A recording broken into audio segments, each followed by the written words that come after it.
Alrighty, this is the fourth time I've tried to record this because YouTube has stopped up and I thought I would cut to the chase, but apparently that doesn't work. I'm Maddie Mayhem 798, or just plain Maddie, or Mad Hatter, or Purplelicious. That's my favourite one. It wasn't intended as a good nickname. It's intended as bullying, but oh well. Alright, vlog the 5th.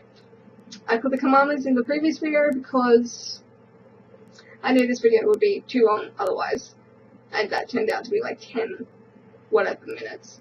However long my videos tend to be. Okay, so that's one crossed off my list. Project L. I've played out the plot that's in planning, about maybe halfway through the whole thing. And I'm thinking what I've planned out so far will be about 30,000 words. I've gotten 10,000 at the moment, which is really cool for a prologue, 4 chapters, and 2 interludes. If anybody's confused about the interludes, they're basically sort of recapping or kind of explaining things as they go on. And oh look, new message from Brendan. That's pretty cool. I am a fan. Oh. But yeah, I'm pretty excited at that. That's actually existing. But anyway, what was I saying? Oh, right, the interludes. They're kind of there to make Coraline seem like a bit of a bigger influence. Yeah, I know. She's kind of turning into the main protagonist, but I think her and Lisa will always share it, which is pretty cool, considering, their relationship, which is explained by the end of chapter 2, by the way. If you can't be bothered reading that far, screw you. I'm kidding, I need readers. Please don't take that to heart. The journal entries also mean a lapse in time. With the latest interlude, the second one, it kind of explains it directly that, about a week has passed since between chapter 4 and chapter 5. But sometimes, like in chapter 3, it will actually be explained through prose, actual prose, not a journal entry. But yeah, it'll like shift and things like that. But yeah, it will have massive lapses in time because I can't be bothered to write that. I will only write the important shit into my story, which will mean it goes from a novel to a novella. Not a novelette. I've already really passed that word count. But yeah. Check out my Facebook page for that. Just search Maddie Mayhem 798, one word. And yeah, that should be fine. It's in the notes part. The most recent chapters I've written are at the top. You start from the bottom and go up. But yeah, most of you will probably know that by now. Because you use Facebook like condoms. I shouldn't say that. I should probably edit that out. But regret nothing. I will try to put at least one commandment in there for every video. I have recently had a bit of an anime-gasm. Yep. I got my Dura collection back, which is cool.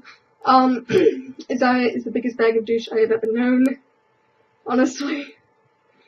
But he's still pretty, so he can just sit there and look pretty for all I care. But of all the series I've kind of read recently, I highly, highly, highly recommend number 6. It only has 20 chapters of manga, but it already has the first 13-ish episodes of anime, I think. Not confirmed at all. I have no sources except for Wikipedia.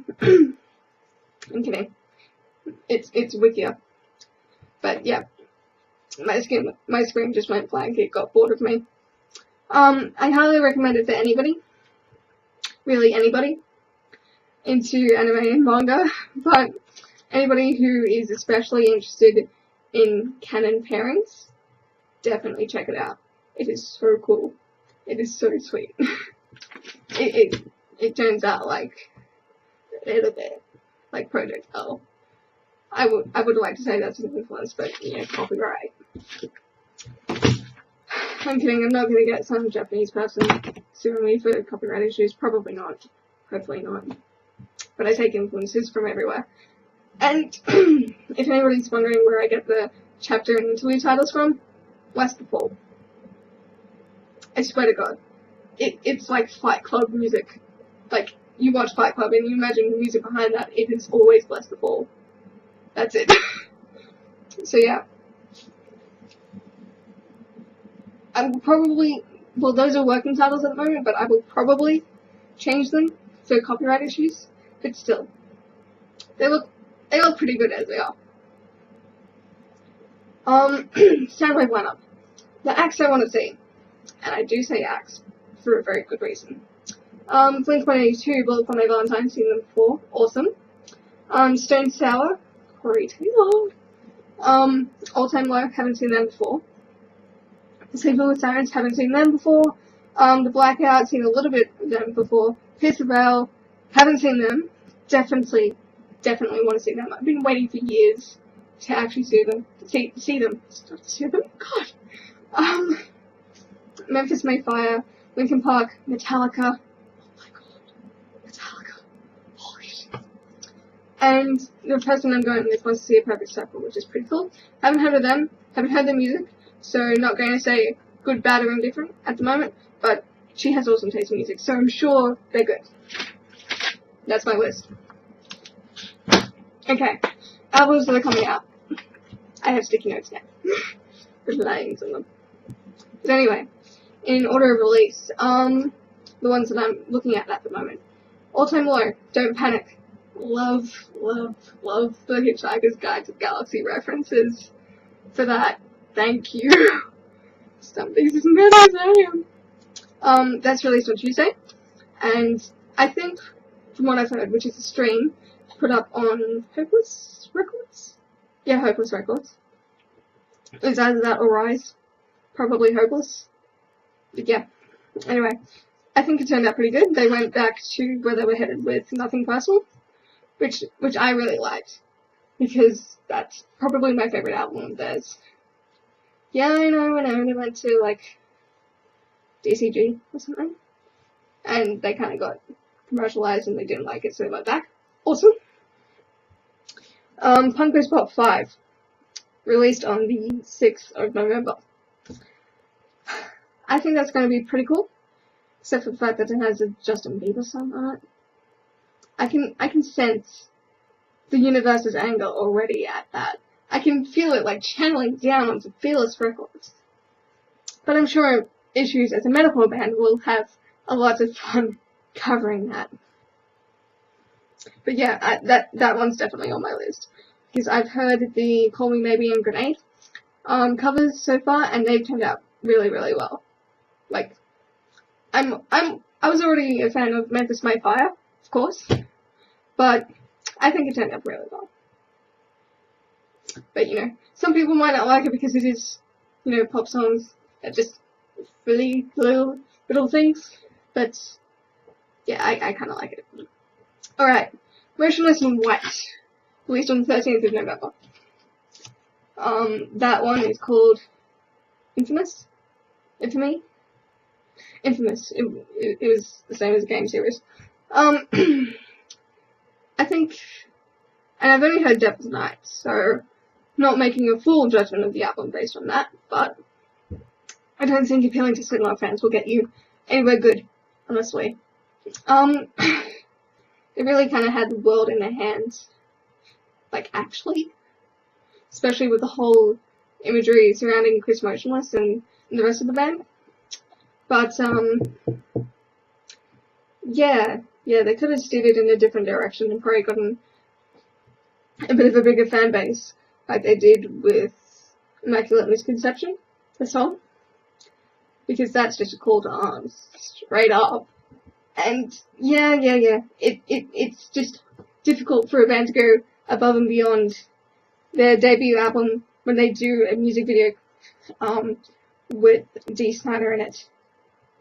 It's difficult to go above and beyond that. Just saying. Alright, last one. Black Veil Brides. Haters gonna hate, but I think... And I've only read one interview about the album, and that was a couple months back. Not me reading it, but it being released. And I think 2013 will be the year of Black Veil Brides, just as 2011 and 2012 have. Just saying, they are not going to slow down at all for anybody, for anything, unless like one of them got hit by a truck. Hit. Not like provoking anything. But I really think, and I'm going to stop this soon, I really think that they really are going somewhere strong with that. So, Vlog the 5th, done. Hopefully, in between the YouTube limit. I don't want to split another video. Alright, see ya.